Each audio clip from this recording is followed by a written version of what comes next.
और ये क्या बात हुई भला? बेटे की शादी करके मैं तो रिटायरमेंट का मजा लूंगी, ये बात तो तू ही कहा करती थी ना, फिर क्या हुआ? बस मेरे घर की कहानी तू ना ही पूछे तो बेहतर होगा।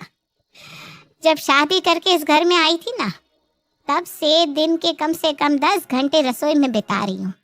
पहले तो सास एक नंबर की चटोरी मिली, आधा जीवन उनकी फरमाइश पूरी करने में बीत गया और बाकी का बचा आधा जीवन बच्चों की फरमाइश में। अब 55 साल की उम्र में बड़े अरमानों से बेटे की शादी करके बहू लाई थी कि कम से कम अब तो सुकून से 2 रोटी खाने को मिलेगी। लेकिन भाई किसी किसी की किस्मत ना भगवान काली स्याही से ही लिखते हैं। मेरे जीवन में तो सुख नाम की कोई चीज ही नहीं है। अरे अपने लिए थोड़ा समय निकलेगा, इसी खुशी में मैंने तुम सबके साथ मिलकर किटी पार्टी, जिम, सारी चीज ऑर्गेनाइज की। लेकिन देख मैं ही नहीं पहुंच पा रही हूँ। अरे लेकिन हुआ क्या, ये तो बता। तेरी बहू खाना नहीं बनाती क्या? अरे बहू खाना तो तब बनाएगी ना जब उसे खाना बनाना आता होगा। एक नंबर की बॉडम है मेरी बहू। खाना बनाना तो दूर की बात है, लाइटर से गैस जलाने को बोलो ना तो वो भी 3 फुट दूर से जलाती है। ऐसा लगता है गैस कूद के उसके ऊपर चढ़ जाएगी जैसे। एक कप चाय तक का सुख नहीं है उसके हाथ से पीने का। पिछले 1 महीने से चाय बनाना सिखा रही हूँ, आज तक एक ढंग की चाय नहीं बना पाई वो। अरे बहन, लेकिन तू तो कह रही थी तेरी बहू पढ़ी लिखी है, सुंदर है, सुशील है, पेंटिंग जानती है। हाँ ये सब जानती है, पढ़ी लिखी भी है और अपने कॉलेज की मेरिट स्टूडेंट है। लेकिन ऐसी पढ़ाई लिखाई का क्या मैं अचार डालूं जो मुझे 1 कप चाय का भी सुख ना मिले। अगर तेरी बहू 1 कप चाय भी नहीं बना सकती तो क्या तू जीवन भर उसे बिठा कर खिलाएगी? एक मेड क्यों नहीं रख लेती जो आकर खाना बनाए, पूरे परिवार की समस्या ही हल हो जाए? इतना आसान नहीं है वृंदा। अरे कोई ढंग का खाना बनाने वाली कुक मिलती ही नहीं। किसी को रोटी ढंग से बनानी नहीं आती तो किसी को सब्जी, और सबसे बड़ी बात मेरे दोनों बच्चे और पति देव किसी भी मेड को 2 दिन से ज्यादा टिकने ही नहीं देते। कुल मिलाकर खाना पीना सब मेरे ही जिम्मे आ गया है। और सबसे बड़ी बात, उसे खाना बनाना तो आता नहीं, पर शौक इतने बड़े बड़े। दिन भर कभी कहेगी मम्मी जी चिप्स खिला दो, कभी कहेगी आलू के पराठे बना दो, कभी पूड़ी तो कभी कचौड़ी। अरे समय ही कहाँ बचता है तुम लोगों से मिलने का। सहेली की बात सुनकर वृंदा को अब बड़ी चिंता हो गई थी। घर जाकर वो अपने पति शंभू से कहती है, सुनते हैं जी, मेरी सहेली सरला है ना, बड़ा फ्रॉड हो गया उसके साथ। अरे क्या हुआ, तुम्हारी फ्रेंड का भी अकाउंट खाली हो गया क्या? जरूर किसी को अपना ओटीपी बताया होगा। अरे नहीं, वो वाला फ्रॉड नहीं। अरे बेटे की शादी करके बहू लाई थी बेचारी, कितनी खुश थी। अरे उसी ने तो जिद करके हम सबको जिम ज्वाइन करवाया कि अब बहुत जी लिए परिवार के लिए, अब खुद के लिए जिएंगे, जिम ज्वाइन करेंगे, मॉर्निंग वॉक करेंगे, किटी करेंगे। लेकिन वो बेचारी तो बड़ी बुरी फंस गई। उसकी बहू है ना, उसे 1 कप पानी भी गर्म करना नहीं आता, घर संभालना तो बहुत दूर की बात है। वो बेचारी पहले 4 लोगों का खाना बनाती थी, अब 5 का बना रही है।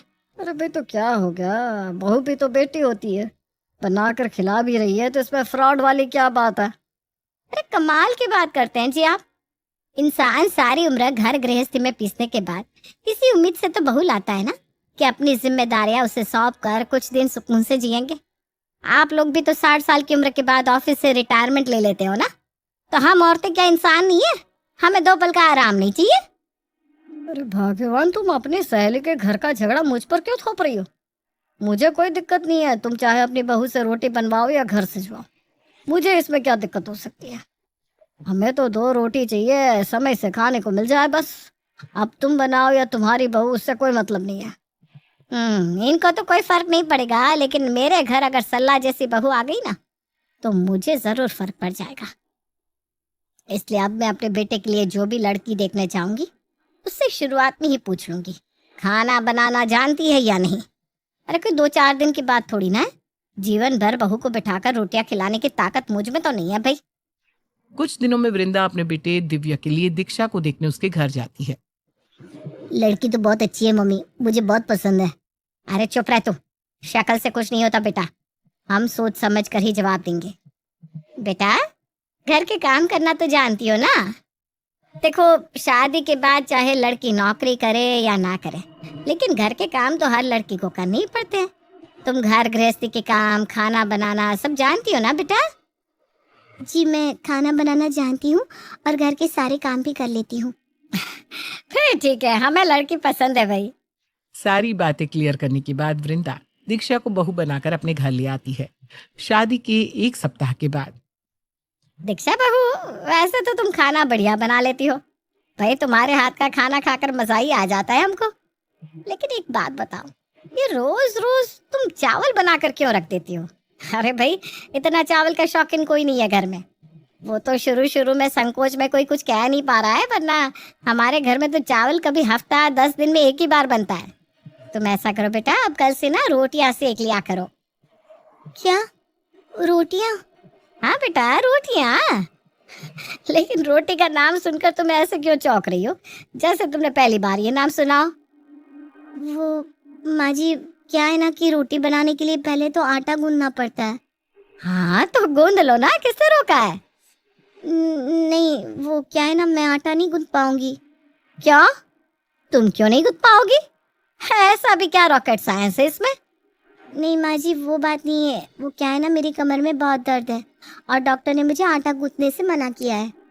अरे भाई, अभी कल तक तो तुम बिल्कुल भली चंगी थी, दौड़ दौड़ कर सारे काम कर रही थी। अभी अचानक से तुम्हारी कमर में दर्द कैसे हो गया? और आज से पहले तो तुमने कभी बताया नहीं कि तुम्हारी कमर में दर्द रहता है। हाँ, वो दर्द तो रहता है माँ जी। मैंने सोचा क्या आपको परेशान करना, बस इसीलिए आपको नहीं बताया था। प्लीज़ आप चावल खाकर काम चला लीजिए ना।